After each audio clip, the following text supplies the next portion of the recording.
March 28, 2025, the day Bangkok trembled. A Friday like any other in the heart of Bangkok, the city pulsed with its usual energy.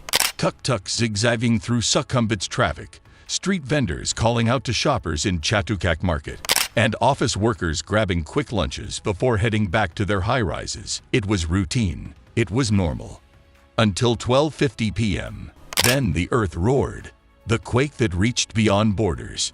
A massive 7.7 magnitude earthquake struck central Myanmar, over 1,000 kilometers away from Bangkok, but distance proved irrelevant. The seismic waves rippled through the earth, turning a distant disaster into a moment of terror for Thailand's capital. In Bangkok, a deep rumble escalated into sheer chaos. Buildings swayed unnervingly, chandeliers swung like pendulums, and coffee mugs crashed onto floors. Panic spread instantly. Employees in high-rises scrambled for stairwells, while schools rushed to evacuate children into open courtyards. Within seconds, social media flooded with videos of trembling skyscrapers and frantic crowds, capturing the shock of a city unprepared for such tremors.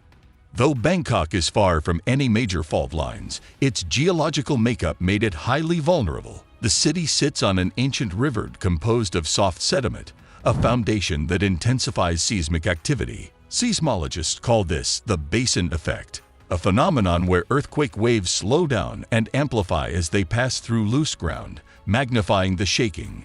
This natural characteristic transformed a distant tremor into an urban nightmare. This was the most violent seismic event to strike Bangkok in modern history. While no buildings collapsed, the quake exposed the city's hidden vulnerability to distant earthquakes. Experts now stress the importance of stricter building regulations and improved emergency preparedness to protect against future tremors, no matter how far their epicenter may be. The quake in Myanmar was a stark reminder that natural disasters do not respect borders. As cities grow and skyscrapers climb ever higher, understanding and mitigating seismic risks, no matter how remote, becomes ever more crucial. Bangkok's frightening ordeal underscores the need for awareness, preparation, and resilience in the face of unpredictable geological forces. A tower falls, lives lost. Tragedy struck the Chatuchak district as one of the worst construction disasters in recent history unfolded. The 33-story office of the Auditor General building, still under construction, collapsed in a sudden and catastrophic failure. What had been a towering structure crumbled in seconds, leaving behind twisted steel, shattered concrete, and a devastating loss of life. Eyewitnesses described the horrific scene, comparing the sound of the collapse to a massive explosion. A deafening roar filled the air as the skeletal framework of the high-rise gave way, sending shockwaves through the surrounding area. A thick cloud of dust engulfed the site, obscuring the grim reality within. By March 29th, the confirmed toll was staggering. 30 lives lost, predominantly construction workers and engineers who had been working on-site. 16 severely injured, many in critical condition and fighting for survival. Over 80 individuals remained unaccounted for, feared to be trapped beneath the immense rubble. Rescue operations were launched immediately, but the unstable debris made the mission perilous. Emergency teams, armed with sniffer dogs, drones, and heavy machinery, worked tirelessly, searching for any sign of life. The desperate efforts of first responders were mirrored by the anguish of family members gathered outside the site, clinging to hope. Some prayed in hushed tones, while others sobbed openly, awaiting news of their loved ones. The cause of the collapse remains under investigation, with authorities scrutinizing construction practices and structural integrity. As rescue teams press on in their race against time, the disaster serves as a grim reminder of the stakes involved in large-scale urban development. For now, the Chatuchak district mourns, grappling with the weight of an unthinkable loss. A nation in shock. By nightfall, Prime Minister Paetongtarn Shinawatra addressed the nation. This is a moment of national tragedy. We have declared a state of emergency for Bangkok and surrounding provinces. Every resource will be mobilized for rescue and recovery. Immediate actions followed. A disaster command center was activated at Government House. All citywide construction was halted for emergency inspections. The Stock Exchange of Thailand suspended trading for 48 hours. The BTS and MRT rail systems temporarily shut down for structural checks.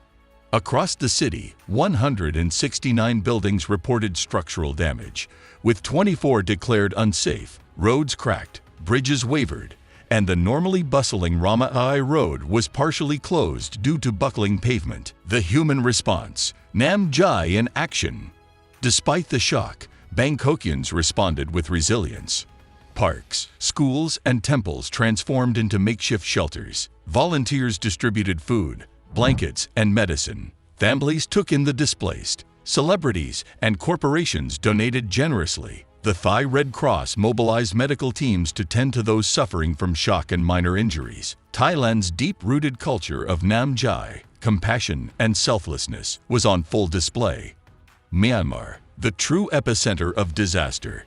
Yet, Bangkok's trauma paled in comparison to what unfolded in Myanmar. The quake's epicenter, near Wondwin in Mandalay region, struck at a dangerously shallow depth of just 10 kilometers. The result? Utter devastation. 144 confirmed dead as of March 29th. Over 730 injured, many critically. Entire villages leveled. Thousands homeless. 6 regions declared national disaster zones. Mandalay, Myanmar's second-largest city, suffered catastrophic losses. Schools, hospitals, and monasteries crumbled. Landslides severed major roads. Communications collapsed, delaying emergency response efforts. Myanmar's government issued an urgent plea for international aid. By nightfall, assistance from China, Japan, India, and ASEAN partners began arriving. The science behind the shockwaves. Seismologists confirmed that the disaster originated along the notorious Sagang Fault, one of Southeast Asia's most active fault lines. What alarmed experts was the quake's extensive reach. Seismic waves traveled over 1,000 kilometers, shaking Chiang Mai and even Phnom Penh. Bangkok's soft riverbed magnified the tremors, making buildings over 20 stories high sway beyond safety tolerances. Engineers later reported that sway amplitudes exceeded expected thresholds by 20 to 30%. Now, a tough conversation looms. Is Bangkok truly prepared for the next big quake? The investigation begins. As the dust settles, scrutiny sharpens. Was the collapsed high-rise up to code? Were safety inspections rushed or ignored? Did developers cut corners? The National Engineering Council launched an inquiry, and leaked reports already suggest the building failed a key inspection last year, yet construction continued. Lawsuits are imminent. Criminal charges may follow. Grief and reflection. In both Thailand and Myanmar, mourning has begun. Candlelight vigils line Bangkok's Chao Phraya River. Monks chant prayers for the lost. Families search for closure amid the rubble. In Mandalay, parents sit by collapsed homes, clutching photos of children who will never return. Borders may separate them, but grief knows no boundaries. A city that stands, a region that heals. The March 28th earthquake exposed vulnerabilities in infrastructure, in policy, in preparation, but it also revealed strength in community, in courage, in the human spirit. Bangkok and Mandalay may have trembled, but they will not fall.